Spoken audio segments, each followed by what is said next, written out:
Buenas tardes, bienvenidos a todos. Gracias por participar en este webinar de seguridad. Estamos esperando terminen el registro los participantes y en un segundo estamos con ustedes. Bienvenidos.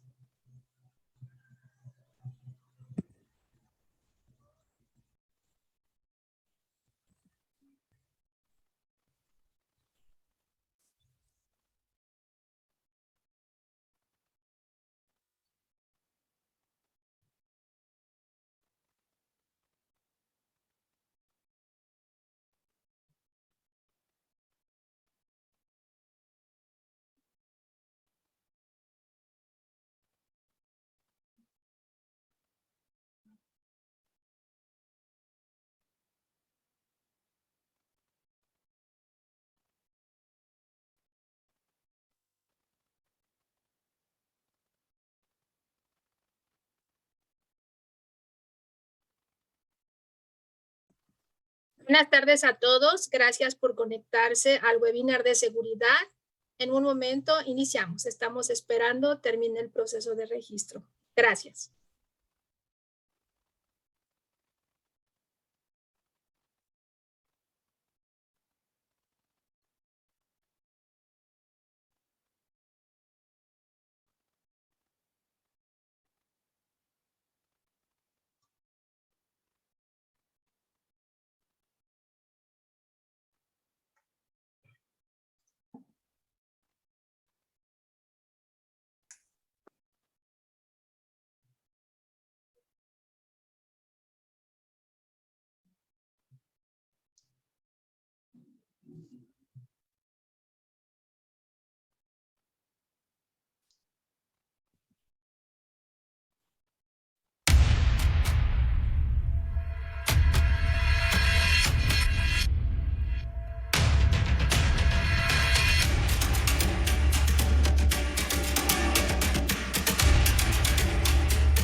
Bienvenidos a todos. Gracias por conectarse a este webinar de seguridad.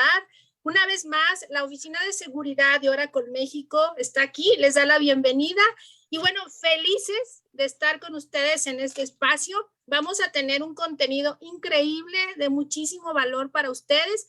Y bueno, les presento el panel de expertos que vamos a tener, que ahora cada uno de ellos les va a traer lo mejor en tendencias y en mejores prácticas. ¿Y quién más que Diego Hidárraga, quien es nuestro director ejecutivo de ventas y que está liderando en conjunto con el equipo la Oficina de Seguridad? Diego, adelante por favor, danos la bienvenida y preséntanos al equipo. Gracias. Bueno, a todos nuestros clientes, colaboradores, socios de negocios, muy buenas tardes a todos. Es un placer tener este segundo evento de la Oficina de Seguridad. Hoy vamos a dedicar más de 90 minutos a conversar de qué está ocurriendo en estos momentos en términos de seguridad, de ciberseguridad a nivel financiero, que todos somos usuarios de los elementos financieros que hay en el mundo. Así que la agenda muy llena de contenido, muy rica en conocimiento. Espero que les agrade. Desde la Oficina de Seguridad y desde el Comité Ejecutivo de Oracle les damos la bienvenida a todos y les agradecemos la asistencia. Estamos totalmente convencidos que esto es una herramienta más de apoyo, de ayuda y de comunidad en torno a la protección nuestra de nuestro mundo cibernético. Así que voy a presentar la agenda, una agenda que vamos a iniciar con lo que está ocurriendo en la región, todo lo que es las tendencias de ciberseguridad a través de nuestro Senior Solution Engineer de Oracle, Alberto Guzmán. Luego vamos a pasar a un tema muy de moda, que es el tema de arquitectura Zero Trust, especialmente para el sector financiero, dirigido por Carlos Reyes, que es nuestro Senior Sales Consulting Director. Luego vamos a hablar de tendencias un poco más, vamos a ver en realidad lo que está ocurriendo y cómo nuestros clientes y nosotros mismos estamos totalmente expuestos a un ciberataque. Vamos a simular un ataque de ransomware en vivo con nuestros expertos de Cyber Reason, con Yael Shelley, con Israel Barak. Vamos a hablar un poco de data privacy, que es un tema que a todos nos inquieta mucho y que está en pleno apogeo y con bastante profundidad respecto a nuestros gobiernos, de qué estamos haciendo a nivel de data privacy y en la industria financiera ni hablar. Y finalmente vamos a cerrar con un experto, que es Luis Arturo Díaz. Luis Arturo Díaz es nuestra cabeza de conocimiento para toda la industria financiera a nivel de América Latina, y vamos a entrar en tema de evolución. ¿Qué sigue? ¿Qué estamos haciendo con lo que respecta al monitoreo y la investigación de crímenes cibernéticos? Así que los dejo con Alberto, y yo quiero empezar ya directamente a entrar en profundidad de Alberto. ¿Qué está sucediendo actualmente con el tema de seguridad? Todo el mundo habla y habla, pero realmente tú como experto, ¿qué está realmente sucediendo, Alberto? Adelante.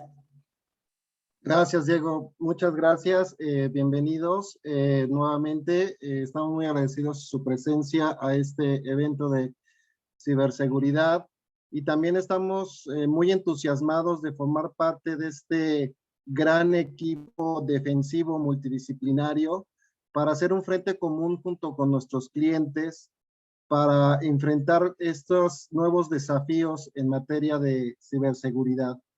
¿Qué es lo que sucede actualmente con la ciberseguridad? Hablemos un poquito de estadísticas actuales que nos dicen que, por ejemplo, el 67% de las instituciones financieras han experimentado un mayor número de ataques cibernéticos. El 79% de los CISOs están de acuerdo en que los criminales se han vuelto más sofisticados. La principal preocupación de los CISOs en un 70% indica que estos ataques obviamente están motivados de manera por motivos financieros. El 25% de los ataques fueron dirigidos para destruir datos y interrumpir servicios bancarios. Hablando propiamente de los métodos que existen actualmente para atacar a las instituciones financieras, uno de los que tiene mucha relevancia es el método de phishing, en donde, como sabemos, el phishing es un método para engañar a los usuarios, para que ellos divulguen información de conexiones o credenciales para poder tener acceso hacia los recursos de las organizaciones a través primordialmente de correos electrónicos, como este que vemos aquí, donde es un correo bastante creíble y a través del cual se introduce malware para poder acceder a las máquinas de usuarios que tal vez trabajan en instituciones financieras. Con el tema actual de la pandemia y el trabajo remoto, se abren nuevas brechas para que a través del phishing se pueda tener acceso primero, obviamente, al equipo de cómputo de los empleados que trabajan de manera remota, y así poder tener acceso a los sistemas. Aquí hay una estadística que nos dice que el sector financiero fue el más atacado por ataques de phishing en el primer cuarto del 2021.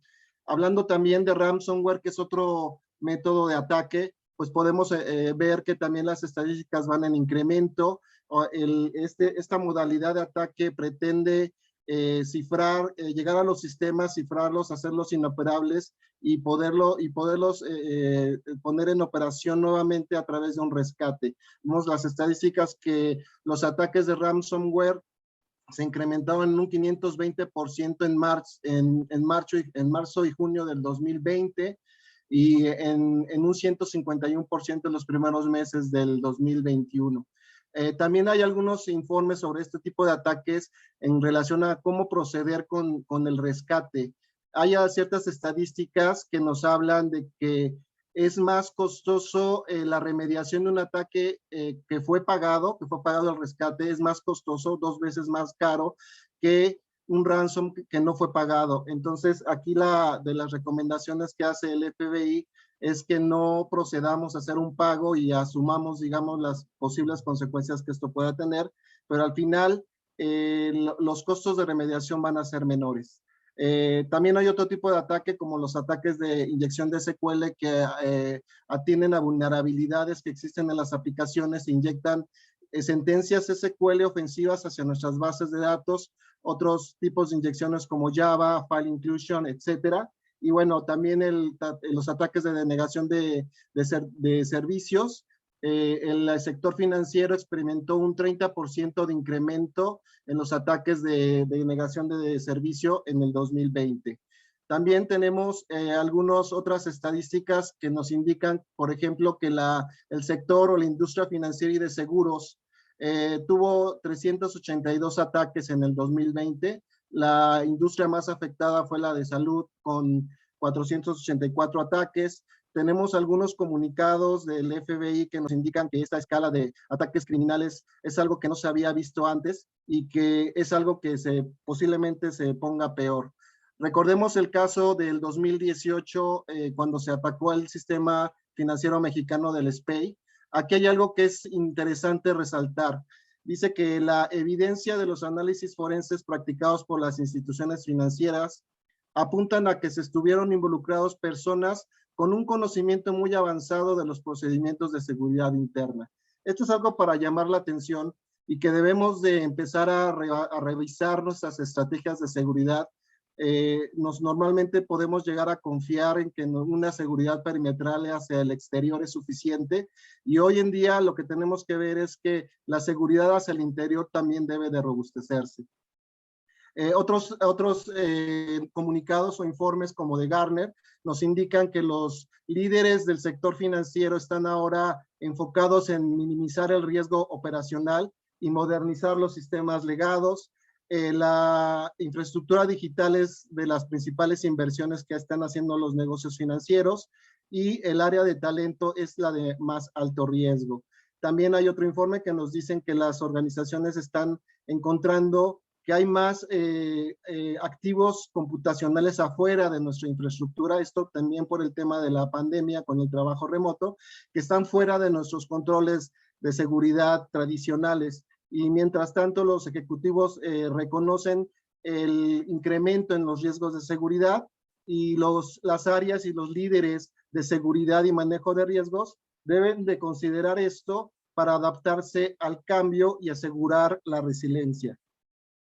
También, como ya se comentó, como se visualizó en el video, pues ya los delitos cibernéticos también forman parte de los delitos, de los diversos delitos financieros que existen. Ahora, ¿cómo nosotros podemos enfrentar estos desafíos actuales de seguridad? Bueno, precisamente una de las cuestiones importantes es hacer este frente común, hacer esta sinergia, hacer una alianza. Y hay dos aspectos muy importantes que debemos de considerar para poder hacer frente a estos desafíos actuales de ciberseguridad. El primero es revisar periódicamente nuestras estrategias de plan de continuidad de negocio y evolucionar hacia una arquitectura de máxima disponibilidad. Es importante que conozcamos y dominemos la tecnología disponible, primordialmente en el aspecto de una tecnología de recuperación de desastres, una estrategia de recuperación de desastres, dado que precisamente los ataques de ransomware pudieran llegar a secuestrarnos, digamos, un site primario, y debemos de ser resilientes con una buena estrategia de continuidad de negocio, con un site secundario que podamos habilitar y redireccionar nuestra operación a este site secundario. Es importante revisar las tecnologías que existen para replicación unidireccional, bidireccional, homogénea, heterogénea, e incluso algo que es muy importante que a veces dejamos de lado, necesitamos poner a prueba estas estrategias. En ocasiones simplemente las implementamos y nunca tenemos o nos damos el tiempo de probar y de ensayar un procedimiento de failover, que es muy importante porque en estos ensayos podemos darnos cuenta de ciertos elementos o aspectos que no consideramos al momento de hacer un failover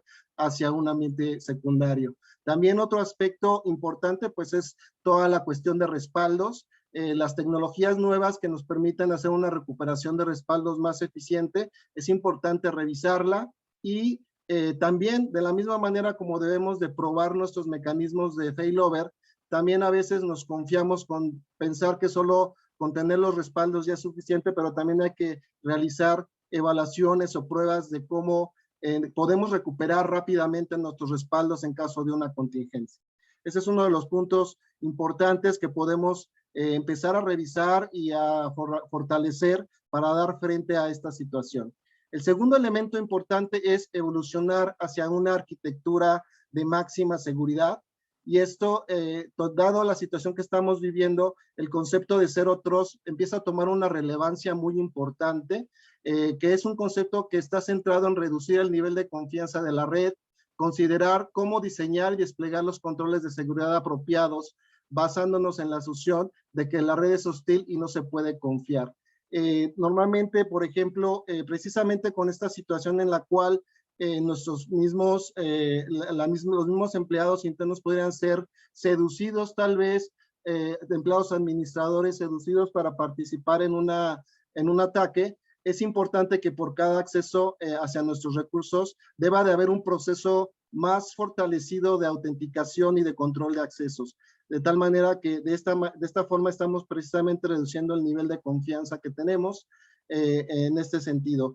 El Zero Trust involucra lo que es sistemas eficientes y ágiles para lo que es la identidad y el manejo y control de accesos, y obviamente abarca la parte medular de la organización que son los datos, la seguridad de las aplicaciones, la visibilidad del monitoreo, la respuesta automatizada, etcétera. Entonces, vamos a ver más adelante este concepto un poquito con más profundidad, y viendo este concepto dentro de lo que es la base de datos, una base de datos bajo una arquitectura de máxima seguridad debe de comprender muchos elementos y muchos aspectos para poder protegernos de los diferentes vectores de ataque que pudiéramos nosotros tener.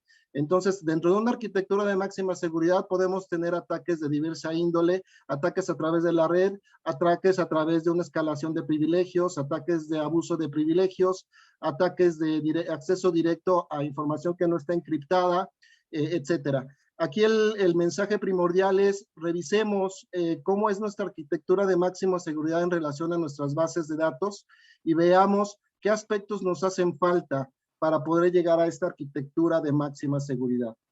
Para esto, les podría yo sugerir y plantear las siguientes preguntas. Preguntémonos si dentro de nuestra organización contamos con políticas y procesos ágiles de autenticación y autorización por acceso.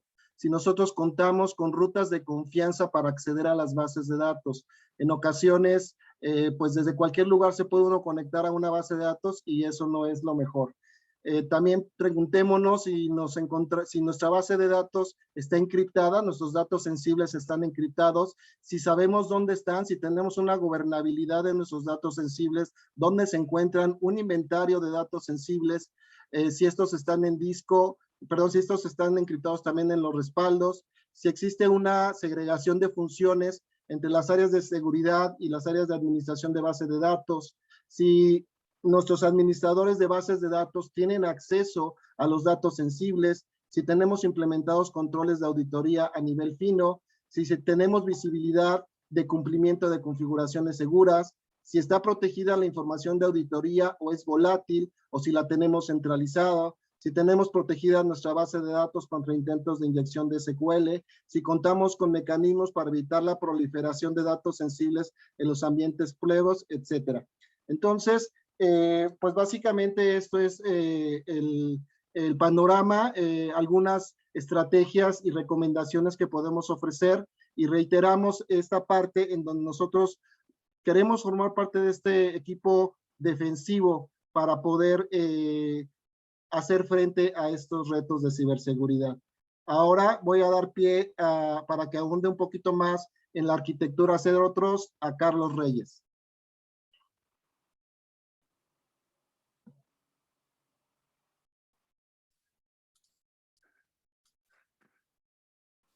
Ok, gracias Alberto. Entonces, continuando con el tema y muchas gracias por esa introducción. Gracias a todos por este tiempo. Vamos a comenzar antes a ver cuáles son los principios que realmente configuran o constituyen una arquitectura de Zero Trust. Como vimos y como estaba planteando anteriormente, ya la seguridad, como antes la teníamos, digamos, la seguridad legacy era protejamos el exterior porque internamente estamos seguros. Eso ya cambió. Por las estadísticas hay muchos más ataques internos que externos. Es por eso, digamos, hace muchos años comenzó, digamos, esta arquitectura que tiene mucha fuerza y, digamos, hay tanto estándares a nivel europeo como a nivel del NIST, en donde salen una serie de principios. El primero, que todas las compañías deberían estar mirando es, ok, conozcamos cuál es la arquitectura de los servicios más críticos, quiénes son los usuarios, desde dónde se están conectando, qué servicio están utilizando y a qué data están accediendo. Entonces es más que todo como un inventario y un risk análisis de cómo está la arquitectura inicialmente. Segundo, conozca las identidades de sus usuarios, servicios y dispositivos. ¿Esto qué significa? Cuando decimos conozca la identidad es quién es la persona, qué herramienta está utilizando para poder acceder a los servicios, a las aplicaciones, desde dónde, desde qué dispositivo está utilizando, qué tipo de sistema operativo está utilizando, cómo se está comportando ese dispositivo portátil o fijo desde el cual está haciendo la conexión. Entonces debo conocer para armar el contexto y la historia y el perfil de cada uno de los usuarios llegando a las aplicaciones. Tercero, conozca la salud de los usuarios, dispositivos y servicios. ¿Qué significa conocer la salud? Carlos, creo que no estamos viendo los slides, disculpa.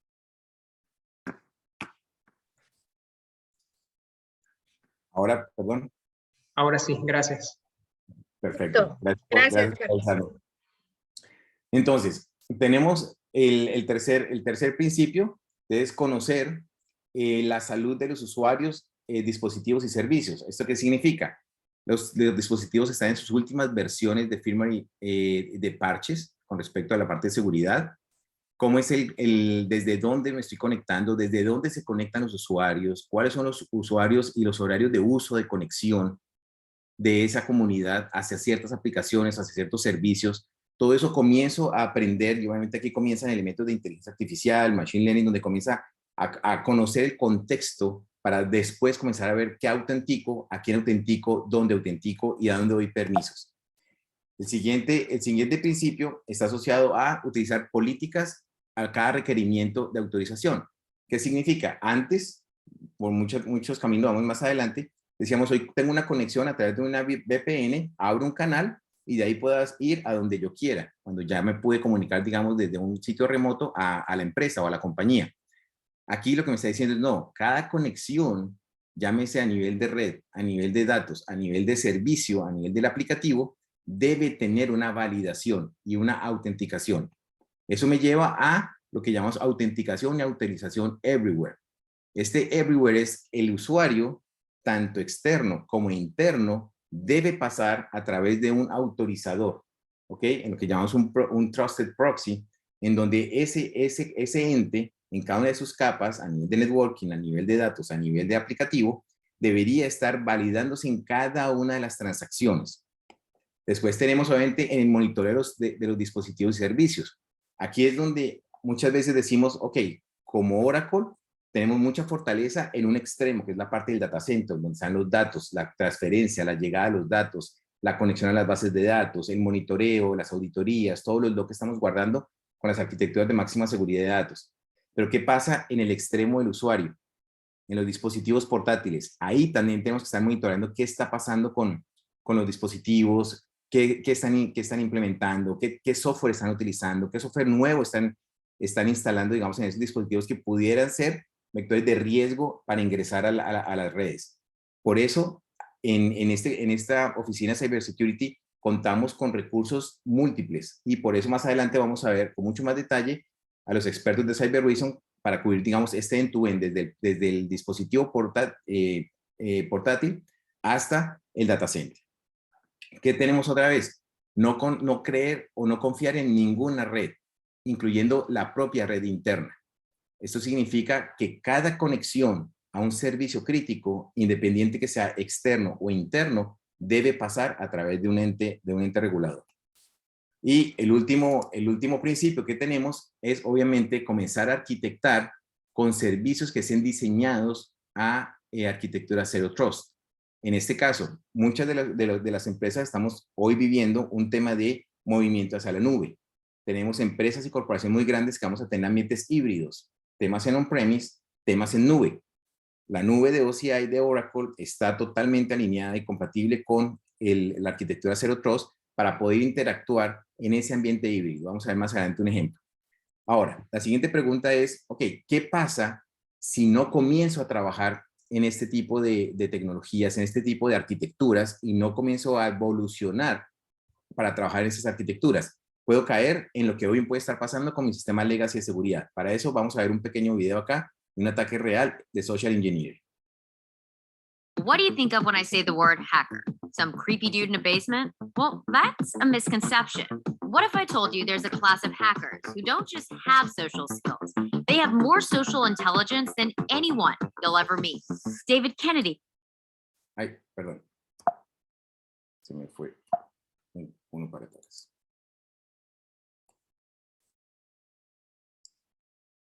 What do you think of when I say the word hacker? Some creepy dude in a basement? Well, that's a misconception. What if I told you there's a class of hackers who don't just have social skills? They have more social intelligence than anyone you'll ever meet.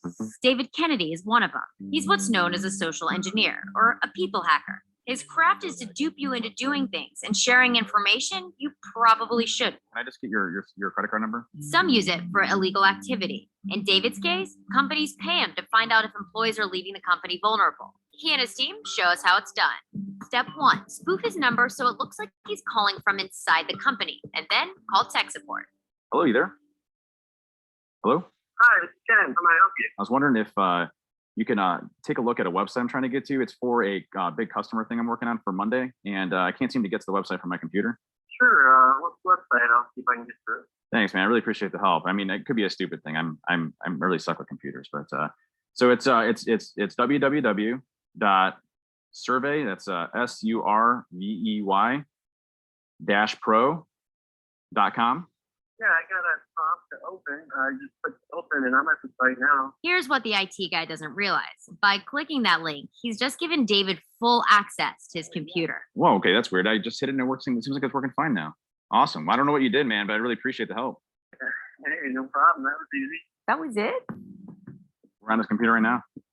You were able to take over this guy's computer within, I would say, like under 2 minutes. Under 2 minutes, yeah. Under 2 minutes, took over his entire computer. And think of it as not just his computer, but it's pretty much a downfall of the entire company. In this case, Ok, ¿qué vimos en el video? En el video vimos, imagínense si esto es social engineering, está llamando a un call center del banco o está llamando a tech support de la red del banco y tiene acceso al computador de una de las personas técnicas. O sea, este es un ejemplo de llegar a una máquina en donde yo ya puedo tener acceso a esa máquina y de ahí comienzo a hacer el discovery del resto de la red. Miren lo sencillo que fue. En menos de 2 minutos, esta persona tuvo acceso a ese dispositivo. Imagínense, esto es una persona llamando. Con la innovación que tenemos ahora, tenemos inteligencia artificial, empresas criminales especializadas en donde están haciendo ataques mucho más sofisticados para poder tener mucho más rápido el acceso a la red, mucho más rápido el discovery de la red, mucho más rápido la identificación de qué servidores tienen salida a internet, dónde están los datos críticos y comenzar a navegar durante toda la red o dentro de toda la red por mucho tiempo. Cuando hablamos, por ejemplo, de Advanced Persistent Threat. Entonces, esos ataques que ustedes en este momento no saben si alguien está haciendo un discovery de su red, identificando dónde están los servidores de archivos, dónde están las bases de datos, dónde están las informaciones de tarjeta de crédito. Todo eso, digamos, ¿por qué? Porque se pueden mover libremente dentro con un usuario, moverse dentro de la red sin ningún control. Entonces, si no hacemos algo, si no comenzamos a innovar y pasar, digamos, arquitecturas de Zero Trust, vamos a caer, digamos, a mantener este tipo de riesgos. Ahora, veamos un poquito cuál es la arquitectura de Zero Trust. Vamos a explicarle, digamos, a muy alto nivel. Primero, ¿qué es lo que necesitamos? Que el subject, que sería un usuario, un dispositivo, una aplicación, un sistema, quiere conectarse a un objeto. El objeto puede ser una aplicación, una API, un dato sensible o una función, digamos, asociada a un servicio. Típicamente, pues tenía una validación muy simple y habría un canal. ¿Qué pasa con la arquitectura Zero Trust? Lo primero que yo tengo que hacer es, todas las conexiones deben pasar lo que llamamos por un Trusted Proxy, que sería como mi punto de control. Ese punto de control va a administrar quién entra y quién no pasa. Ahora, ¿quién le dice a este Trusted Proxy qué puede hacer o a quién puede habilitar, a quién no? Lo que llamamos el Control Plane. Dentro del Control Plane vamos a tener lo que sería el control de acceso y la evaluación del engine de confianza. ¿Qué significa esto? Esto es generar y crear el contexto de quién es el usuario, de dónde proviene, cómo lo está autenticando, de qué dispositivo viene, hacia dónde va, qué tipo de aplicación está utilizando, qué tipo de aplicación destino quiere tener acceso, y comienzo a perfilar cada una de las conexiones que internamente comienza a crear el contexto de la transacción. Que esto, unido a terceras partes, como puede ser un CIEM o ciertos monitoreos de remotos especializados en cybersecurity, uniendo estos dos elementos, me puede generar lo que se llama un índice de riesgo a nivel del control plane. Dependiendo de ese índice de riesgo, voy a darle go o no go a ese requerimiento de conectividad. Entonces, cuando esta máquina está aprendiendo, ¿ok? Esto puede estar en la nube, puede estar en on-premise y puede manejar, obviamente, los dos ambientes para manejar a un usuario de manera transparente, si es interno o externo. Todos los usuarios deben pasar por acá. Obviamente van a llegar a un tema de un LDAP o un Active Directory donde va a estar autenticándose, y aquí comienza todo lo que son las políticas de seguridad y de acceso para poder tener acceso a los objetos. Eso es básicamente lo que conformaría una arquitectura de Zero Trust. Ahora, ¿cómo eso lo podemos ver un poco más realista y más sencillo? Vamos a hacer un ejercicio de un tema de red. Hoy, los usuarios con la pandemia, todos estamos en casa conectando remotamente. Ahora, ¿qué pasa? Usualmente las empresas, yo tengo servicios, ahora muchos servicios en nube, en nuestro OCI o en otras nubes, en donde yo no tengo como empresa visibilidad de esta conectividad porque está pasando directo a la nube. No sé qué está pasando acá, dependo de la seguridad de la nube. Obviamente, la nube de Oracle es la más segura de todas las nubes porque tiene muchas capas de seguridad, pero igual, ¿qué es lo que hoy está pasando? Hoy abro una conexión, una VPN a mi empresa, la empresa me puede pedir diferentes tipos de autenticación, un password sencillo, más sofisticado me hace un doble factor de autenticación, y ya últimamente, digamos, para poder tener más seguridad, me pide un multifactor authentication. ¿Qué significa eso? Que me está autenticando como usuario y desde el dispositivo, desde que estoy teniendo el acceso. ¿Esto qué hace? Que me genere una IP para que yo pueda navegar internamente a cualquiera de los servicios. Entonces puedo ir al directorio, puedo ir a páginas, puedo ir a servicios de Secure Shell. Entonces aquí me puedo manejar. ¿Por qué? Porque ya abrí el canal, abrí un túnel para poder entrar a la red interna. Pero ¿qué pasa? Después de abierto el túnel, ya yo me puedo mover entre máquinas y poderme ir a la red interna a hacer el discovery que estamos viendo ahorita. Entonces, fíjense que esta seguridad es solo un punto de control, llamémoslo simple. Autentiqué, el dispositivo es correcto y de ahí para adelante, capa superior, no tengo ni idea qué está pasando. Entonces, esto lo vemos a nivel de la red. Imagínense después a nivel de datos, o imagínense esto a nivel de aplicación, que es lo que vamos a ver en la última de las presentaciones, la inteligencia que debería estar a nivel del aplicativo de un sector financiero. Entonces, este es un ejemplo muy sencillo a nivel de conectividad de cómo es hoy. Ahora, ¿qué pasa cuando implementamos una arquitectura de Zero Trust? Entonces, cuando implementamos una arquitectura de Zero Trust, pues ya no vamos a tener un simple autenticador, digamos, de conexión. Lo que vamos a hacer es lo que estábamos viendo antes, en la arquitectura del slide anterior. Primero, cada tipo de conexión, independiente si va a ser networking, datos o aplicación, debería pasar o debe pasar por una application gateway o por un Trusted Proxy. ¿Qué hace esto? Se va a hablar con lo que llamamos el Control Plane, con los servicios o el Identity Control Cloud Service, o el Identity Management y el Access Management, si estoy manejando el on-premise, en donde me va a generar el contexto de nuevo, el contexto de la transacción. ¿Quién es? ¿Para dónde va? ¿Qué política aplica? Si pasa esos índices, pues le voy a dar Go para poderme conectar desde el Control Plane, digamos, valido el usuario, digamos, en este caso con el LDAP o con el Active Director, sé que es la persona correcta, pasó por las políticas de seguridad, sé a dónde puede ir, a qué horas puede ir, a qué horas se puede conectar, qué tipo de aplicación o dispositivo puede estar originando la conectividad. Y aquí es donde yo digo, listo, un usuario externo o interno, al pasar por este flujo, yo digo, listo, ese servicio está en cloud o ese servicio puede estar en mi red interna. Entonces, obviamente, al conocer el contexto, yo sé en dónde está el servicio y lo direcciono en este caso para el cloud. Listo, pero decimos listo. Eso es si estoy pasando de pronto con un usuario que me estoy conectando a través de la red interna. ¿Qué pasa cuando el usuario se conecta directamente al cloud?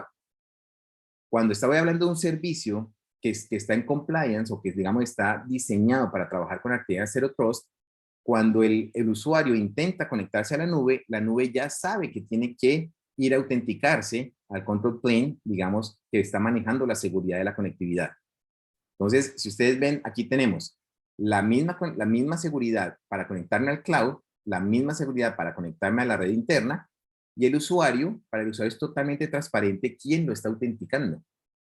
Entonces puede estar el usuario afuera de la red de la corporación, el usuario puede estar dentro de la red de la corporación, pero siempre pasando por esta validación. Entonces, eso es una característica bien importante. Ahora, ¿qué pasa? Cuando yo autentico a los usuarios, ya abro la conectividad, digamos, a las aplicaciones internas. Entonces, cuando abro la aplicación interna, ya sé por el contexto de la transacción a dónde puedo ir y qué puedo hacer. Entonces, ¿qué me protege esto? Que si yo estoy conectado a un servicio y me quiero pasar lateralmente a otro servidor o a otro servicio, que es lo que usualmente hacen los hackers para atacar una red, cuando hago discovery me voy moviendo lateralmente de máquina a máquina, es como ya sé el contexto, me va a detener ese tipo de pasos. Cuando me quiero ir para la red interna, me va a detener ese tipo de conectividad. Entonces, básicamente, este es un ejemplo muy sencillo, a nivel bajo, a nivel más que todo networking, de cómo funciona el tema de un Zero Trust Architecture. En este caso, sería un Zero Trust Networking. Imagínense esto en capa datos y más arriba en capa funcional. Lo vamos a ver durante la presentación. Entonces, con esto vemos un poco lo que es la arquitectura Zero Trust. Vimos el ejemplo del hacker que toma acceso, digamos, a una máquina del call center o del solution center de la empresa tan fácilmente para después comenzar a navegar dentro de la red. Entonces, con esta arquitectura, pues obviamente vamos a limitar en un alto porcentaje que ese tipo de situaciones pueda afectarnos la seguridad de los datos sensibles. Entonces, ahora pasaremos a la siguiente sección, donde los expertos de la compañía Cybereason nos van a mostrar un poco cómo son las nuevas tendencias de defensa en banca y en servicios financieros. Contamos hoy con la participación de Eyal Eshel y de Israel Barak. Eyal es el vicepresidente de servicios financieros de Cybereason, e Israel Barak es el CISO, digamos que muchos de ustedes en la audiencia son CISOs, pues vamos a tener un peer de ustedes, experto en temas de cybersecurity, experto en temas del sector financiero, comentando su experiencia y cómo obviamente maneja el tipo de ataques, digamos, hacia el sector financiero. Okay, yeah. So that's now we can switch to English. So now that's your. Thank you very much. Thanks, Carlos. So I want to start by saying that banking and financial services is the most attacked industry. It's attacked about 300% more than any other sector. I guess this is where all the money is, and it's lucrative and it's making sense. And the attacks are, of course, financially driven. I'm not going to spend too much time on the history of hacking, but I do want to provide a little bit of perspective with the fact that as you know, computers were invented and introduced into the world, hacking was invented pretty much at the same time. And we have this multi-generational paradigm where every time that we're able to catch up with the attackers to a certain level, they come in with new technology, more sophisticated and deeper attacks, and then we're fighting the next battle on how to catch up and keep up with them. At Cybereason, our vision is to protect people and their information everywhere. And the mission is to reverse the adversary or the attacker advantage using ingenuity and technology. If we go for a minute into the generation one, back in the 80s, this was when the first, personal computers introduced. The attackers were pranksters, high school kids, trying to break into single machines. We became aware of, malware, and the first antivirus solutions were introduced. Moving on to generation 2 in the mid-90s, this is when the hackers started to communicate between themselves and laying the groundwork for cybercrime and financial gain. So this was much more orchestrated, introducing malicious and volatile software, which started to crop up. And as a response, we invented the first firewall and the first intrusion detection systems. Moving on to generation 3, this is where the attackers began to analyze networks and software and find exploit and vulnerability specific in those systems. As a response, we have the firewalls. We are perfecting antivirus, introducing intrusion detection systems, IDS. But all of these things are not enough, and we're facing a need for additional tools that came further down the road, focusing on prevention and so forth. In generation 4, which is very close to us, the attackers reach a new level of sophistication ranging from international espionage, massive breaches of personal information, large-scale internet disruption. Okay, the attacks are hidden, more sophisticated, more stealthy. And again, all of the prior generation solutions are not enough to help us fight those attacks. We're introducing anti-bot and sandboxing as a new technology to fight the attackers. And then today we're talking about generation 5. This is where we have advanced weapon-grade hacking tools that are leaked. They're allowing attackers to move fast and infect large number of businesses and entities across large geos. We're talking about ransomware operations. We're talking about ransomware for hire. You can actually have professionals develop the ransomware platforms and somebody else executing the crimes. So we are in this never-ending cat and mouse situation. And today we're going to have Israel in a minute to talk about what Cybereason is doing about it. I will mention briefly that at Cybereason, we help defenders to prevent, detect, and neutralize the most critical attacks. We're moving away from what we call alert-centric solutions that generate a lot of alerts and a lot of work, but not necessarily point to the most essential risk. And we're moving towards something we call malicious operation-centric solutions, where we can map entire attacks in real time. In closing words, before I pass it to Israel, I'll say that it's impossible to fight a multi-dimensional enemy with the legacy single-dimension technology. And this is what Cybereason is doing today to become future ready. And with that, I will pass it to Israel. Thank you so much, Eyal. And thank you so much for having us. Welcome, everyone, and thank you for joining this event. My name is Israel. I'm a CISO at Cybereason. One of the things that Carlos and Alberto walked us through is really the importance of having a zero trust architecture and going on that zero trust journey. One of the key questions that we ask ourselves when we go on that journey towards zero trust is, how do we monitor and detect abnormal behavior across our zero trust architecture? We went ahead and we set up all these different policies and controls in place. We have controls on the network level, on the identity level, on the access level, on the data level, etc. How do we monitor for abnormal behaviors that could be early signs of an attack, of a ransomware attack or a data breach across this separate architecture? And so what I'd like to share with you today is a use case, and I'll go ahead and share my screen. The use case that I'll share here, it basically captures the experience of a fellow CISO who's a group CISO at a financial services organization that has also been on that journey towards zero trust. I feel this is more of a journey than an actual destination. The overarching outcome that he was looking to achieve here is a better way to automate more of the security team's operations around monitoring and malicious or abnormal behavior across their zero trust platform. The challenge is that approaches that we've seen in the past that take in data, put it in a SIM or put it in a data lake and have people go over the data trying to find bad behaviors don't scale. And as we build our architecture to include further and further controls and more complex workflows and business processes, we need to figure out a way to scale our security operations to fit that and help the business continue to grow and not create a bottleneck in security operations.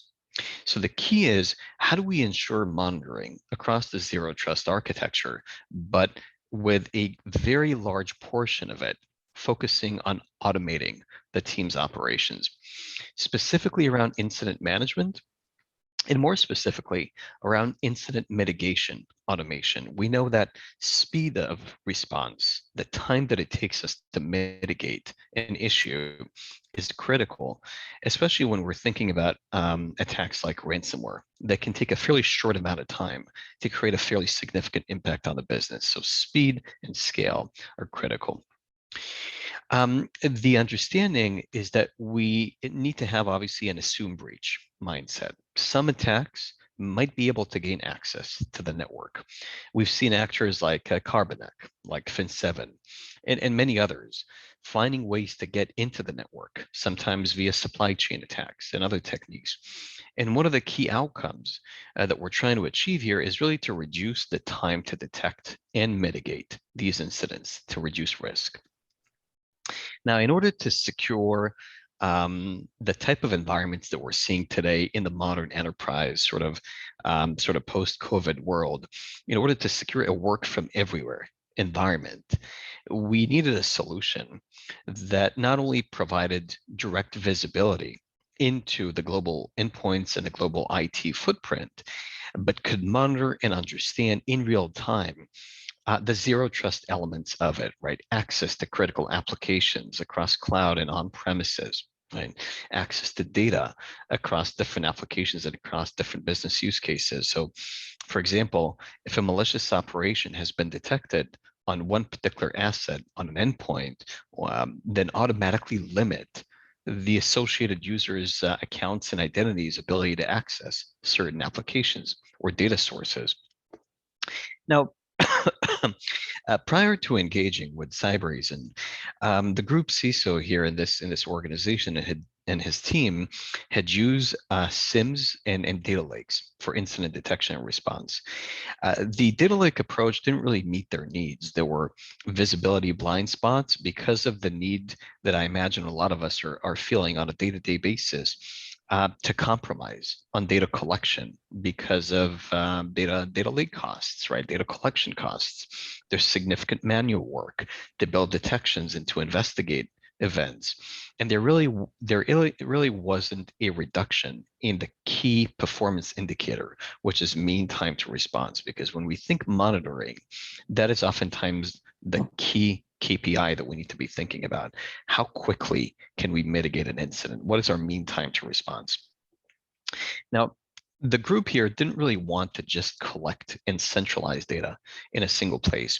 What they wanted is a solution that could make that data actionable, the keyword being actionable, for their security operations center, and specifically help automate more of the incident escalation and mitigation process.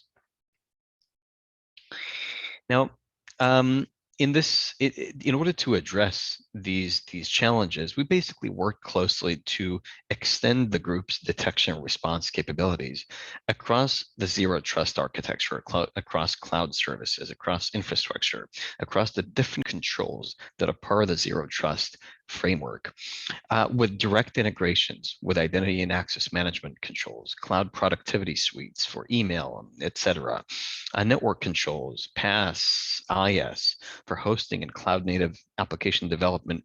And basically, Cybereason was able to take in all these different feeds, use that visibility, make it actionable, and basically automatically surface these abnormal user and system behaviors across the zero trust architecture, insider threats, and make it easy to understand that full attack story behind any incident and determine a mitigation course of action.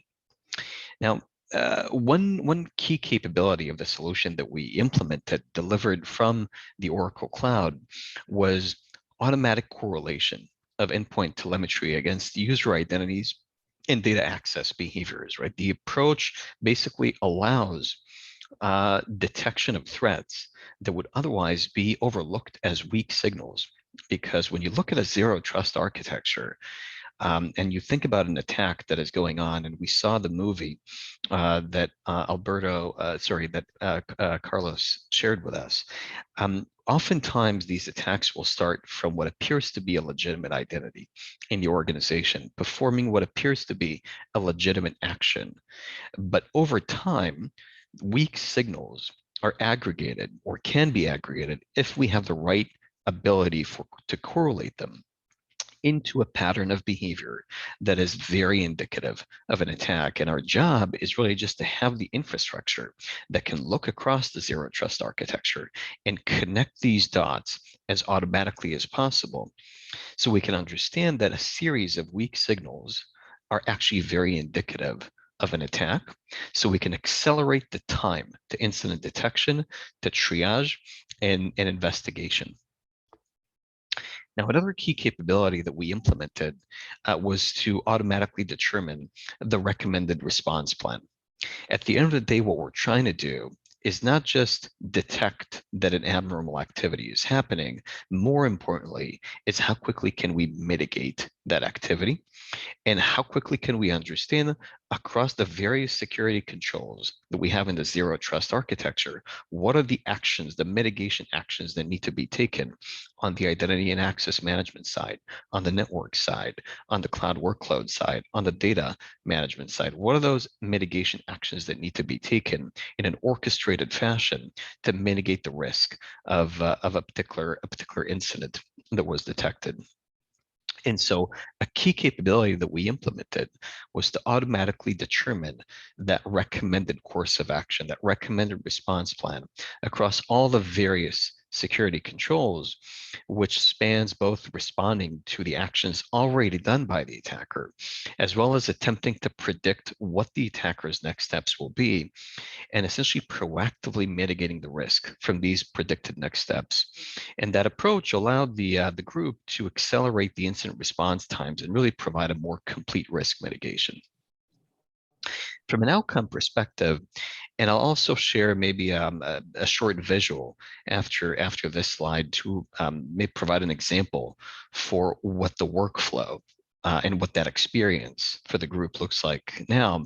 But from an outcome perspective, what we've been able to gain is not just more visibility across all those different activities that are happening across our zero trust architecture by user, by identities, across data and devices, but really better threat detection.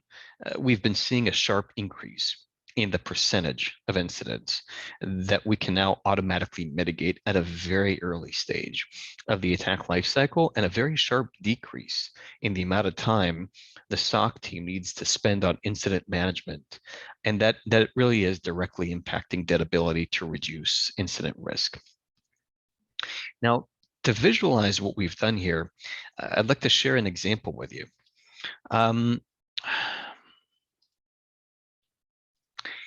And this is an example of what that workflow looks like, what that integrated workflow now looks like for the group, obviously with anonymized data here.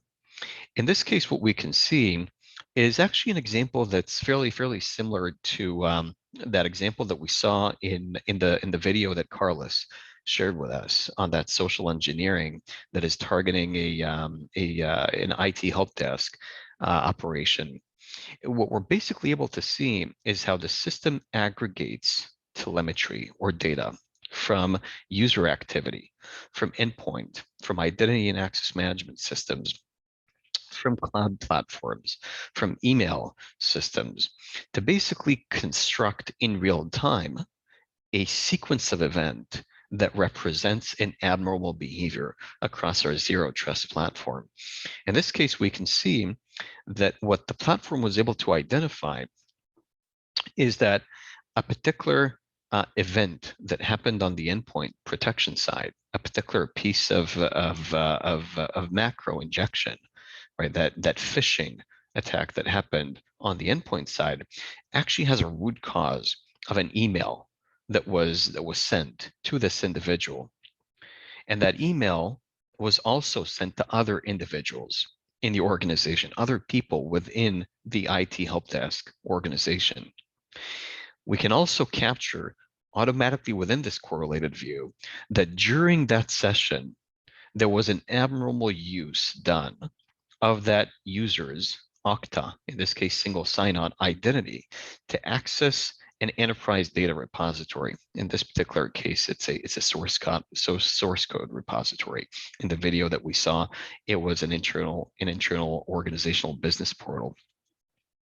And then once, even though each and every one of these signals might be a fairly weak signal, it's the combination of all of these things that represent the abnormal behavior that we need to know how to respond to in real time. And now that we have that ability to see that flow of behaviors, or the SOC has the ability to see that flow of behaviors in real time across the Zero Trust platform, the next question becomes, and that's the most important question, how quickly can we effectively respond and mitigate the risk from what is happening here?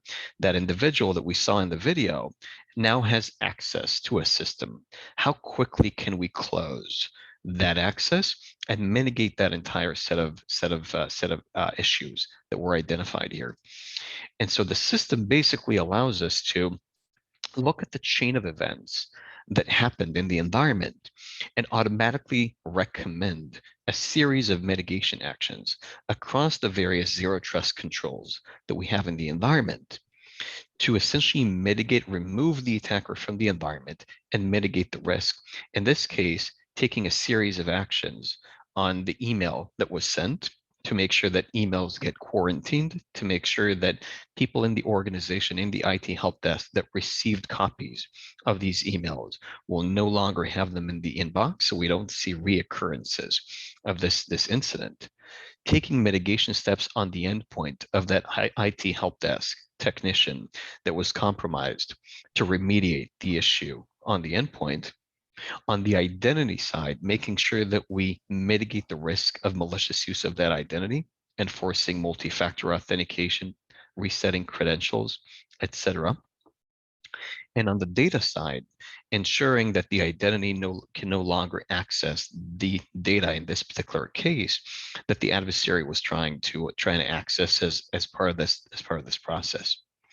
And no less important than mitigating what that social engineer attacker had done in that video, or other attackers like ransomware threat actors in other cases, no less important than mitigating what they've already done, is trying to anticipate what will be their next steps based on the actions that they've done already, and carrying out mitigation actions in a manner that is as automatic as possible to mitigate what their future actions will be. So for example, in this particular case, since we know that the adversary had sent those copies of those phishing emails to other people in the organization, they just haven't opened them yet.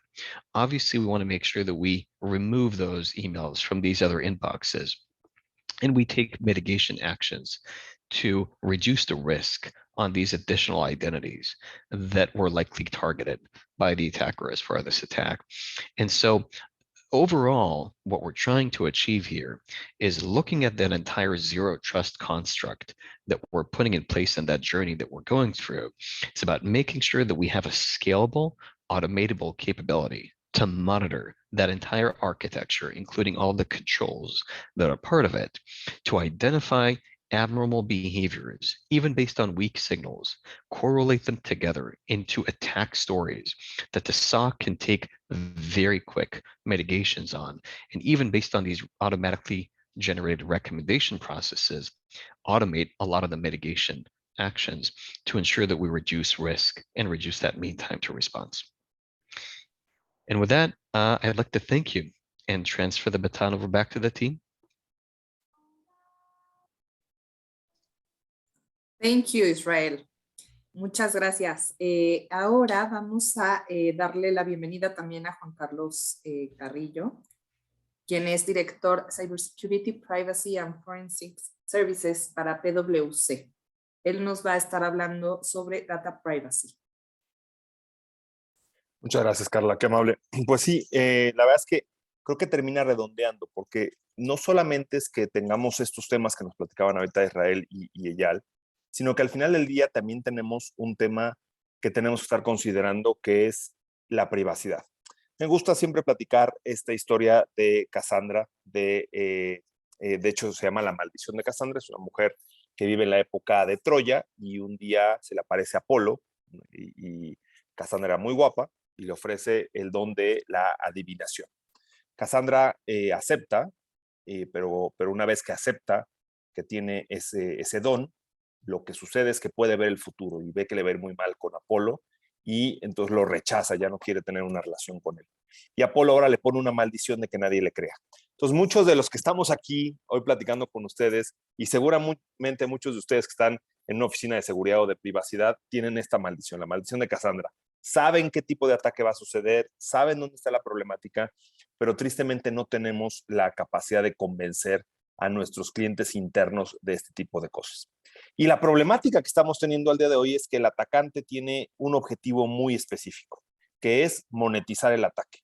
Y por otro lado, nosotros tenemos que estar metidos en 25 actividades, en reuniones, en agregar tickets, en llenar unas hojas de cálculo, en tomar el entrenamiento típico de recursos humanos, y realmente el tiempo que le dedicamos a la ciberseguridad, a la protección de los datos, es mínima.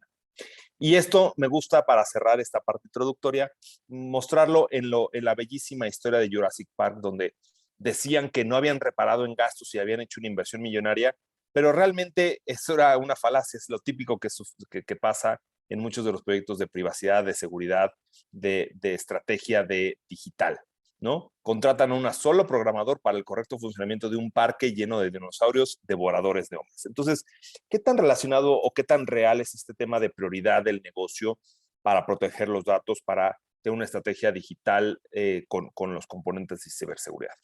Déjenme entro en materia del tema de privacidad y protección de datos. ¿Por qué? Porque en muchas ocasiones hay una gran confusión. Ahorita les voy a mostrar un par de gráficos que me parecen importantes al respecto. Cuando hablamos de privacidad, se habla de un concepto y normalmente hablamos de privacidad como el ámbito de la vida privada. En los derechos humanos, la Declaración de los Derechos Humanos del 48 ya hablaba de este derecho de un individuo a que esté protegido en contra de cualquier intrusión a su vida.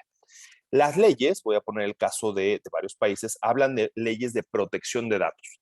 Ese ya sería a nivel de una legislación federal o estatal, como es el caso de Estados Unidos. Y ahí es un derecho que protege a la persona física, y siempre la regulación va a hablar de identificada o identificable, frente al tratamiento ilícito que pudiera dar algún responsable de sus datos personales. Bien, entendiendo que uno es un concepto mucho más general y la regulación normalmente va a hablar de temas específicos que van a hacer mucho en la protección de datos, déjenme entremos en materia. Uno de los temas que más me ha impactado, en particular en los últimos años, es la revolución que hemos visto en privacidad. Yo empecé en el tema de privacidad hace 12 años y la verdad es que lo que tú hablabas era regulación europea y una regulación de los 90s, buena, pero no tenías. Solo en esos últimos 10 años ha salido el GDPR, desde que salió el tema de Brexit, la Gran Bretaña tuvo que crear su regulación. China acaba de publicar la semana pasada su regulación, voy a platicar un poquito al respecto. Salió la regulación, están cambiando en Australia también su regulación. IPEDA, que es la regulación canadiense, también está en un proceso de cambio. Ahorita voy a hablar del caso de Estados Unidos, pero están entrando con regulaciones muy fuertes. Brasil acaba de entrar en funciones también su ley. En México hay 2 iniciativas de ley para cambiar la mexicana y en el resto de Latinoamérica existen ese tipo de regulaciones. Ahora, vean el caso en particular de Estados Unidos, donde era un país sin regulaciones en privacidad. En los últimos 18 meses tenemos ya 3 estados con regulaciones en temas de privacidad y otros tantos más que vienen fuerte. Es importante ver siempre, hay 2 estados más para los que nos dedicamos al tema de tecnología, 2 estados de la Unión Americana que nos deben de importar mucho, California y el estado de Washington. ¿Por qué estos 2 estados? Porque es donde más hay centros de datos y porque la mayoría de las empresas tecnológicas se regulan por eso, las regulaciones estatales de California y de Washington. Bien, ¿Cuál es el tema importante cuando hablamos de privacidad y de protección de datos? Hay que entender el impacto. Tristemente, muchos de nosotros escuchamos ley de protección de datos o temas de privacidad e inmediatamente pensamos que es un tema del abogado. Y el abogado, tristemente, en muchas ocasiones entiende tal vez la regulación de un país, pero no termina entendiendo que esto termina siendo un tema mucho más de procesos y de tecnología y cada vez menos de leyes. La problemática que nos estamos enfrentando es que cada vez tengo que cumplir con más regulaciones. Esta que ustedes están viendo aquí, que es la PILP, es la regulación china, la de la tercera columna. Y entonces yo tengo que cumplir, si yo tuviera operaciones internacionales, yo tengo que estar pensando que el tema de transferencia de datos entre Europa, Estados Unidos, Asia, en particular con China, tendría que cumplir con todos estos términos. Aquí habría un checklist que yo tendría que hacer, qué tanto estoy cumpliendo con las regulaciones, ¿no? Ahorita les voy a platicar un modelo que podemos ahí, puede ser muchísimo más útil, pero la problemática está ahí. Las regulaciones no van a descender, al contrario, están incrementándose, y por el otro lado, la cantidad de datos que estamos manejando cada vez son mayores. Bien, ¿cuál es una de las problemáticas que podemos encontrarnos en los temas de privacidad? Que podemos tener al menos 3 visiones diferentes. La visión de seguridad de la información, la visión puramente legal y la visión puramente de la privacidad. Déjenme, sin entrar a detalle de los 3 columnas que son fundamentales, y ahorita voy a llegar ahí, déjenme empiezo con la parte de la solución. Lo que deben de trabajar, sin importar si el área de privacidad cae en un Chief Privacy Officer, si cae en un área legal, si cae en un área de seguridad de la información, en cualquiera de los escenarios, lo que ustedes, los 4 elementos que están viendo abajo, son fundamentales. Inventario de datos. ¿Qué datos tengo? ¿Dónde los tengo? ¿Quién tiene acceso a ellos? Eso junto con una clasificación de datos que tiene que llevar una cierta inteligencia. Si cada momento yo estoy introduciendo nuevos datos y no puedo clasificarlos, ya sea con un tema de Machine Learning, inteligencia artificial, de e-discovery, el gran riesgo que corro es que en el momento en el cual yo le tenga que notificar a una autoridad o a un titular de una brecha de seguridad o tengan que hacer realmente un escalamiento de mis datos, no podría tener. Tercero, que es fundamental, es cómo estoy cifrando y disasociando los datos que estoy manejando. Y finalmente, como cualquier ciclo de vida de datos, cómo estoy haciendo mi proceso de muerte del dato, es decir, ya sea que lo retenga, lo resguarde o lo destruya. Fíjense la importancia que tiene esto. Esto es súper, súper importante. En muchas ocasiones cuando ponemos estos 3 cuadros, estas 3 columnas, lo que encontramos es que hay el típico lost in translation. Es decir, nos perdemos en la traducción. Lo que yo entiendo desde la perspectiva de seguridad de la información, muy probablemente desde el punto de vista legal no tiene nada que ver. Y creemos que es lo mismo, ¿no? Mientras que un descubrimiento de datos desde la versión de privacidad puramente está pensando en los derechos de acceso, rectificación, cancelación, oposición, varios de los que mostré ahorita en los cuadros, portabilidad, etcétera. Mientras que un área legal va a pensar descubrimiento de datos, porque tengo que llevarme un conflicto legal y entonces tengo que hacer un descubrimiento. Y normalmente desde una oficina de seguridad es cómo voy a descubrir los datos para poder asegurarlos, ¿no? Mismo caso con los inventarios, mismo caso con las clasificaciones, con qué tendría yo que hacer en caso de un incidente, cómo voy a hacer la protección de los mismos, etcétera. Entonces, una visión completa tendría que ser una visión integrada, donde claramente los 4 componentes de abajo tienen que estar ahí. Ok. ¿Cuál es la sugerencia? ¿Qué tendríamos que estar? Tendríamos que estar haciendo una estrategia de 4 aspectos: de gobierno, de descubrimiento, de protección y de minimización del riesgo. Cuando hablo de gobierno es, ¿cuál es su estrategia de protección de datos? Dentro de esa estrategia de protección de datos está la estrategia de privacidad. Pero uno de los errores muy graves es que de pronto me ha pasado con muchos clientes que llegan y te dicen, quiero una estrategia únicamente para cumplir con la regulación de un país en particular. Oye, pero tú operas en 10 países. Sí, pero lo de que pasa en otros países no importa. Claro que importa, y si no son esfuerzos tan aislados, que después no sirve de nada.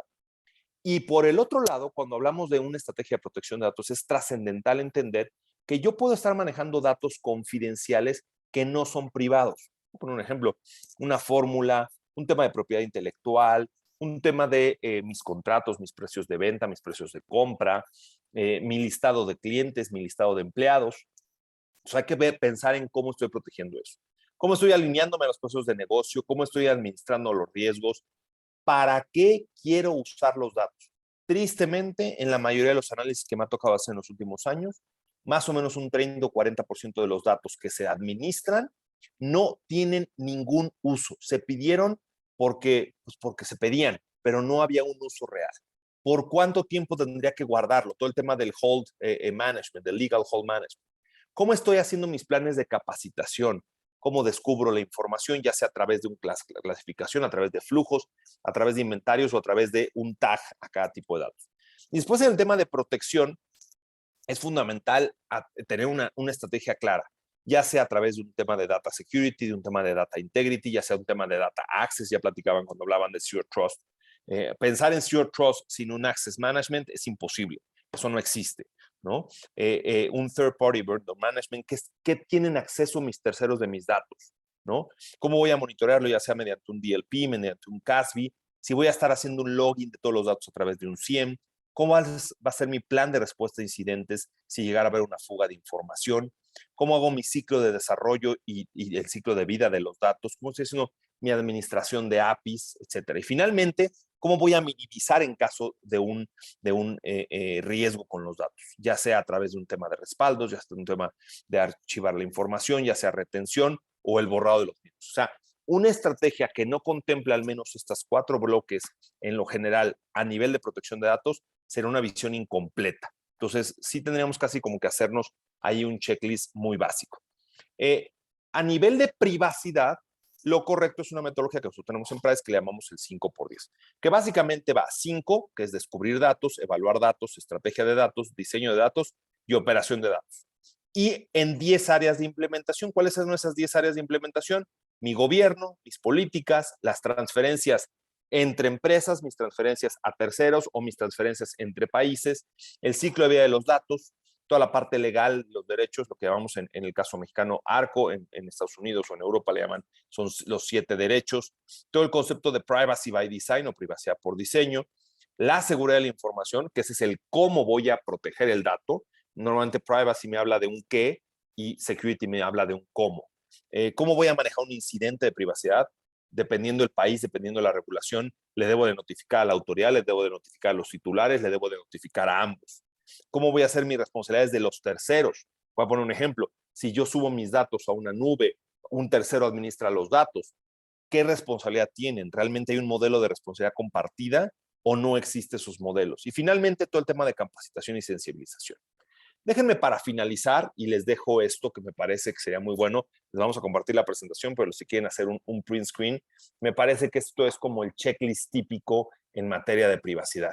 Si tienes más nos que sís, pues normalmente eso significa que estás en un nivel de madurez muy básico y tienes un riesgo en el manejo de los datos. Y puede aplicar tanto a privacidad y en muchos de los casos aplica a protección del dato, al governance típico de privacy. Entonces, al final vamos a tener espacio para preguntas y respuestas por si alguien tiene alguna otra duda, pero me parece que es fundamental que ustedes puedan ver un checklist básico para decir en dónde está realmente mi estrategia de seguridad para los datos y poder cumplir con todas las regulaciones de privacy. Muchas gracias. Pasamos con, perdón, ya no recuerdo con quién vamos, pero seguimos con nuestra Arturo Díaz. Perfecto. Arturo, perdóname. Adelante. Si puedes dejar de compartir, por favor. Por supuesto. Por supuesto. Denme un segundo. Stop share. Listo. Todo tuyo. Perfecto. Bien, muchas gracias, Juan Carlos. Quisiera empezar dándole las gracias a todos por su tiempo esta tarde. Como ustedes saben y ya hablamos, este es el segundo evento de la Oficina de Seguridad y Protección contra los Crímenes Financieros. Mi charla está orientada un poco a darles un resumen de lo que hemos visto hasta hoy, ¿sí? Ya sea que tengamos incidentes relacionados con protección de datos, relacionados con ciberseguridad. Realmente existen, dentro de la perspectiva de Oracle, existen una gran cantidad de crímenes financieros. Esos crímenes financieros pueden ser lavado de dinero, pueden ser financiamiento al terrorismo también, pueden ser o estar relacionados con la trata de personas, pueden estar relacionados con el comercio ilegal de la vida silvestre, Pueden estar relacionados con evasión de impuestos, con fraudes, con sobornos, con corrupción y también, y algo no menos importante, con la suplantación de identidades. Si ustedes pertenecen a una institución financiera, todos estos incidentes van a tener que monitorearlos y en algunos casos van a tener que investigarlos. Lo que nosotros en mi charla vamos a comentar es qué alternativas existen acerca de monitorear estos potenciales crímenes financieros y también una plataforma para poderlos investigar. Bien, esto se encaja dentro de la charla que mencionaba Juan Carlos acerca, y voy a mencionar 3 puntos aquí, es necesitamos contar con un nuevo enfoque para combatir los diferentes delitos financieros. Por ejemplo, en su charla, Xavier Reason mencionaba que los algoritmos basados en reglas ya no son suficientes. Juan Carlos de PwC hablaba de que lo más importante en este momento es los datos como materia prima y protegerlos. Entonces vamos a hablar cómo las nuevas tecnologías pueden asistirnos a nosotros a monitorear y a investigar estos casos y brevemente vamos a hacer un resumen. Bien, vamos a empezar con la necesidad de contar con un nuevo enfoque para cubrir los delitos financieros. Si ustedes pertenecen a una institución financiera en particular, existen diferentes áreas las cuales son responsabilidad del Chief Compliance Officer. Esas áreas que lo mantienen despierto fundamentalmente están asociados con el mayor escrutinio reglamentario que existe por diferentes regulaciones locales en México y también diferentes regulaciones si ustedes operan en diferentes países. Existe también el tema del presupuesto, siempre tenemos que limitarnos al presupuesto establecido. Hay un tema, también lo comentaron durante todas las charlas, sobre todo las charlas al inicio de las tendencias de ciberseguridad y la arquitectura hoy de Zero Trust, que hay que mantenernos al día con la tecnología. Y todo esto también desde el punto de vista del Compliance Officer, uno de los temas que más le preocupan es el potencial riesgo a la reputación de la entidad. Y es parte de sus labores fundamentales. Y también, y no menos importante, hay un tema asociado con la responsabilidad personal que un Compliance Officer pueda tener. Y cómo nosotros, con la nueva tecnología, podemos ayudarle al gerente de cumplimiento. Los crímenes financieros no están solamente relacionados con la legitimación de capitales. Es bien cierto, particularmente en México, desgraciadamente y en Latinoamérica, que es uno de los temas más importantes en la agenda de crímenes financieros y de regulaciones. ¿Por qué? Porque a nivel internacional, como ustedes pueden ver, el lavado de dinero es una fuente ilegal, ilícita de ingresos muy importante. Y en Latinoamérica, según datos de industria, el lavado de dinero representa entre un 7 a un 10% del PIB regional, lo cual es un monto muy significativo. Pero insisto, esto es tal vez uno de los mayores y más importantes crímenes financieros, pero hay otros también que forman parte de la agenda de un compliance officer, como el tema, por ejemplo, de la evasión, de los delitos cibernéticos que revisamos en esta jornada. Ahora bien, por el otro lado también hablamos, y esta lámina lo que trata de indicar es cómo en las instituciones financieras, en las instituciones también de retail y en otras instituciones, cómo ha venido evolucionando la interacción entre nuestros clientes y nosotros como entidad financiera o como un retailer, por ejemplo. Y antes partíamos de interacciones completamente físicas, ¿sí? Que estaban, en el caso de un banco, basados en un canal de atención y, por un lado, una arquitectura de atención. Pasamos al concepto de interacción digital, después pasamos al concepto de interacción inteligente y actualmente estamos en un proceso de interacciones automáticas o semiautomáticas. Lo importante es la relevancia de los datos, ¿sí? Los datos están teniendo cada vez más relevancia en la interacción y obviamente en los procesos de transformación digital de todas las entidades. Y con este aumento en la cantidad y en la calidad de los datos, en las fuentes de información, vienen algunos problemas también importantes que nos afectan el tema de compliance. La transformación digital ha provocado un cambio de paradigma y nosotros podemos ver que hay 4 grandes áreas. Los nuevos desafíos fundamentalmente están asociados con mayor anonimato en las transacciones financieras. Hay más productos, pero también hay amenazas más recientes y también por el lado de los reguladores hay un aumento en el escrutinio. Sin embargo, del lado de los datos, muchas instituciones tienen un gran desafío porque los datos están en silos de información y generalmente no están completos, no están completamente automatizados. Los sistemas de detección, nos comentaba por ejemplo CyberReason, y nosotros también lo vemos en Oracle, los sistemas de detección actuales ya no son suficientes. Hay un cambio en el paradigma. Los sistemas basados en reglas para tratar de determinar un comportamiento atípico ya no son suficientes. Y finalmente, hay un tema desde el lado de operaciones, ¿sí? Es decir, hay una falta o una oportunidad de automatizar más procesos, de llevar estos procesos a las nubes y también de disminuir los costos de cumplimiento asociados con el monitoreo, investigación y detección de crímenes financieros. ¿Cómo las nuevas tecnologías pueden apoyarnos? Partimos entonces de un cambio de paradigma, particularmente en el área de monitoreo, y me voy a enfocar en un área en particular que es la prevención de lavado de dinero, la prevención de legitimación de capitales. La mayoría de las instituciones financieras en la actualidad tienen sistemas y políticas basadas en el concepto de escenarios o en el concepto de reglas.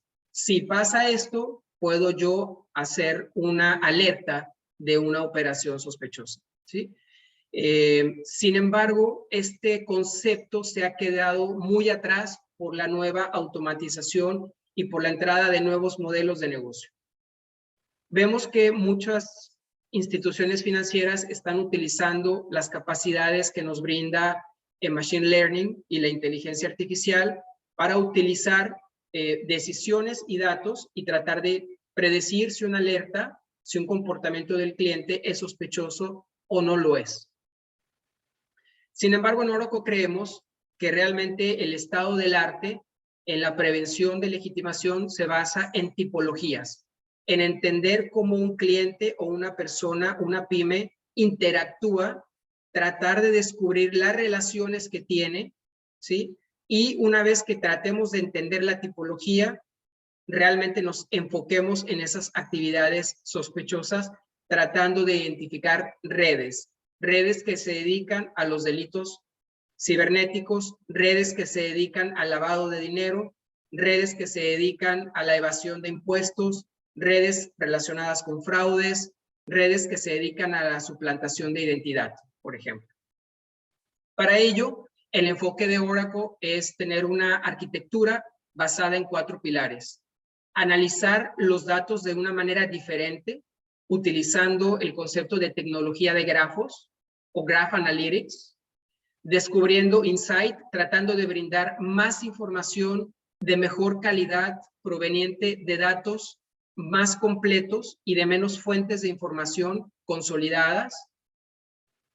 El tercer punto es creando y utilizando predicciones, tratando de utilizar nuestras soluciones para poder predecir lo que puede suceder y de esta manera brindarles a los científicos de datos, a los analistas, a los oficiales de cumplimiento, a los gerentes con capacidades nuevas y diferenciadas. En el caso de Oracle, Oracle tiene una arquitectura específica para cumplimiento de monitoreo y cumplimiento de redes y de reglas asociadas con la prevención de legitimación de capitales y otros delitos financieros. En particular, nosotros vemos que en servicios financieros, la utilización de esta tecnología, de esta arquitectura, les ha permitido a las instituciones poder cumplir de mejor manera con sus compromisos regulatorios y compromisos relacionados con detectar crímenes financieros, ¿sí? Podemos explicárselas con muchísimo gusto en sesiones particulares ante ustedes. Dentro de esta arquitectura, el concepto más importante es el concepto de analíticos basados en la tecnología de grafos. Esta tecnología de grafos no es nueva, sin embargo, lo que es nuevo es la utilización en una solución y en un caso de uso relacionado con la prevención de crímenes financieros. Una tecnología que pueda tener información interna de una institución financiera o de un retailer asociada con sus clientes, con sus transacciones, con sus cuentas, con alertas, y por el otro lado tener información externa asociada con watch list, noticias negativas, etc. Por ejemplo, en este caso, esta es la tecnología de Oracle. Aquí estamos analizando un caso de una persona, Eduardo Moya, y dentro de este caso estamos tratando de entender las relaciones de esta persona dentro de todo su ecosistema. Con esta tecnología podemos ver qué transacciones y qué comportamiento tiene, por ejemplo, con Marco Mejía, qué tipo de transacciones ha realizado, Marco Mejía, qué tipo de interacción tiene con una empresa que puede estar asociada con una lista negra, y podemos ver también si esta empresa, una pyme, por ejemplo, también tiene a su vez, podemos analizar a los dueños de esta empresa y podemos ver las transacciones asociadas a esta empresa. Es decir, podemos analizar de una manera gráfica lo que está sucediendo y determinar si esto es un comportamiento atípico o si es un comportamiento normal esperado. ¿Sí? Esto es algo de lo que nosotros podemos brindarles a ustedes como parte de nuestra oferta en el área de la Oficina de Seguridad y Prevención de Crímenes Financieros. Bien. Otro tema importante, para ir avanzando muy rápidamente porque tengo poco tiempo, es la explanabilidad de los algoritmos de inteligencia artificial. Con las nuevas tecnologías, los propios algoritmos pueden documentar lo que están detectando. Este párrafo, estos párrafos fueron documentados directamente por un algoritmo, ¿sí?, que nos indica si hay una posibilidad real de un fraude o no hay un fraude, ¿ok? Y eso nos ayuda a ser mucho más productivos y a lo que los analistas dediquen tiempo en otras actividades. Otra de las tecnologías es analizar lo que está pasando, por ejemplo, en diferentes sites. Yo puedo tomar un site y decirle a la tecnología de Oracle que identifique si en un artículo yo puedo sacar alguna inteligencia asociada con un fraude, por ejemplo. La tecnología de Oracle viene, identifica palabras claves, fechas claves, localidades claves, y es capaz de generar a partir de un site, puede presentarnos una tipología asociada con un comportamiento. En este caso hay un artículo y el artículo menciona al rey Juan Carlos, a su vez menciona a Felipe VI y todas las interacciones asociadas que se mencionan en el artículo. Esto lo podríamos llevar a otros casos con otras personas de interés. A la final, la arquitectura y la tecnología de Oracle les va a permitir que si ustedes están investigando delitos asociados con cibercrimen o delitos asociados con soborno o delitos asociados con suplantación de identidad, puedan gráficamente tratar de entender el comportamiento de todos los actores en una red o en una tipología. Y además, la tecnología de Oracle les permite utilizar el concepto de Deep Learning. En Deep Learning, una vez que ya identificamos que existe una red de narcotráfico o una red de trata de personas, le podemos decir, oye, ¿existe alguna otra red que yo no he identificado, pero que sería de interés analizarla? Y el sistema me dice cuál es el gráfico, la tipología de comportamiento más parecido a uno que yo ya investigué.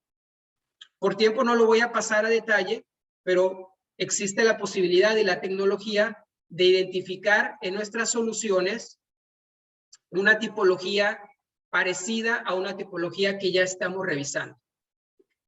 Bueno, voy a avanzar. Como resumen de esta parte, entonces, hay nuevas tecnologías que nosotros las tenemos como parte de nuestra oferta en esta oficina de seguridad y prevención financieros, este análisis de gráficos que tiene otros casos de uso, intrusiones, mapeo de redes, recomendación en tiempo real, y son 3 tecnologías principales que ponemos a su disposición. La tecnología de gestión avanzada de datos, la tecnología de grafos y la tecnología de machine learning. ¿Ok? Bien, con eso termino y eso complementa nuestra misión y también la misión de esta oficina de seguridad, que es empoderar a las instituciones en su lucha en contra del crimen financiero en todas sus variantes y crear un mundo más seguro. ¿Ok? Esta oficina de seguridad va a tener un CISO Club que estamos también activando en México. Van a venir más casos presenciales con nuevos tópicos que son de interés para ustedes, ¿sí?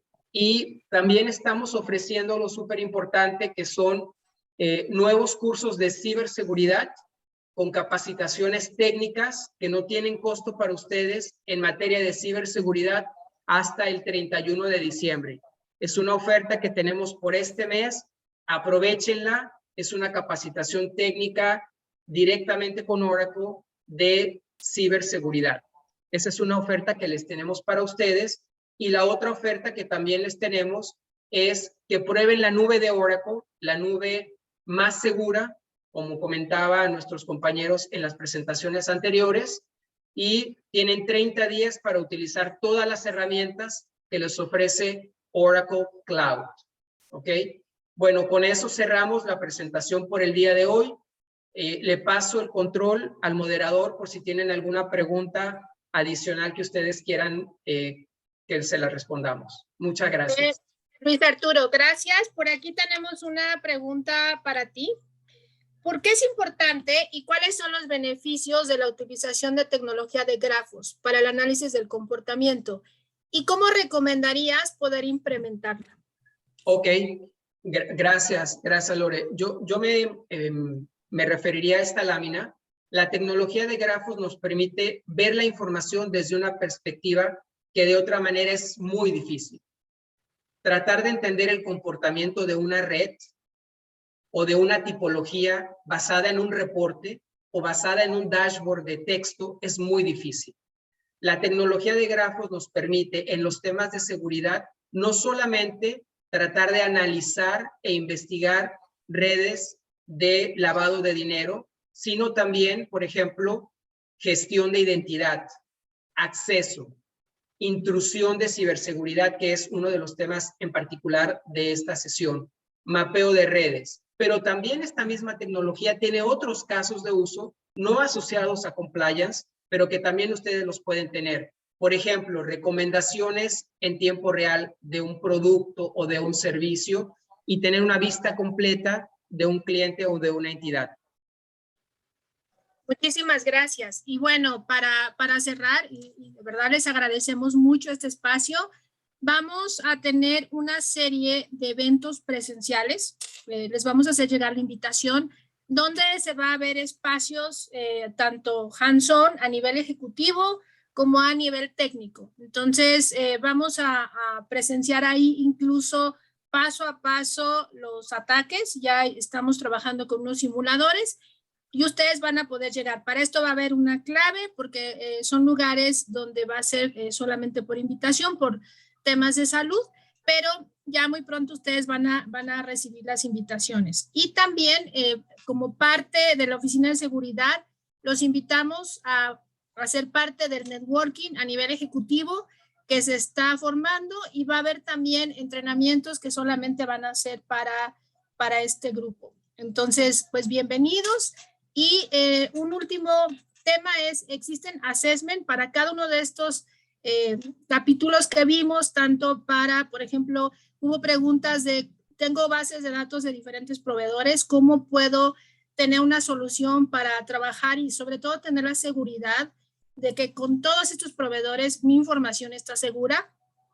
Les avanzo que existe un assessment con el cual estamos trabajando y al final se emiten recomendaciones, tanto para base de datos como en el caso de la arquitectura de máxima seguridad. Se entrega una recomendación de arquitectura con un roadmap, también para que ustedes paso a paso, eso no tiene ningún costo, e incluso para una arquitectura de Zero Trust, también estamos trabajando con recomendaciones. Si ustedes están interesados en que el equipo de la Oficina de Seguridad trabaje estos assessments, por favor, háganlo saber que lo podemos coordinar y bueno, para ustedes es tener una fotografía de lo que hoy día está pasando y lo más importante es que estén tranquilos de que su información está segura, porque un ataque de ransomware le va a llegar a todos y simplemente es saber qué día nos llega y si estamos preparados. Si la información de mi base de datos y de mis aplicaciones en mis respaldos, yo puedo subirla lo suficientemente rápido para seguir operando o no. Y esa es la parte que más nos preocupa y por eso es que estamos buscando a través de estos eventos que realmente no son de ventas, simplemente es con recomendaciones el que ustedes se cuiden y que nos permitan brindarles información porque nos están llegando casos de todos lados y en México esto se ha hecho muy fuerte en los últimos meses del año. Entonces, hemos visto situaciones donde los clientes pagan y no les regresan el control de su información. Entonces, y mientras por una parte están resolviendo el ataque de ransomware, por otra están atacando directamente a los tarjetavientes o a las tiendas en las cadenas de retail. Entonces, son situaciones que se están volviendo fuera de control. Queremos que ustedes estén protegidos. Agradezco muchísimo su atención a este webinar. Agradezco a nuestros speakers. Luis Arturo, gracias. Juan Carlos Carrillo, bienvenido. Esta es tu casa. Eyal, muchísimas gracias. Carlos, Alberto, y pues les deseamos una excelente tarde. Muchísimas gracias. Gracias a todos. Gracias. Gracias. Gracias a todos.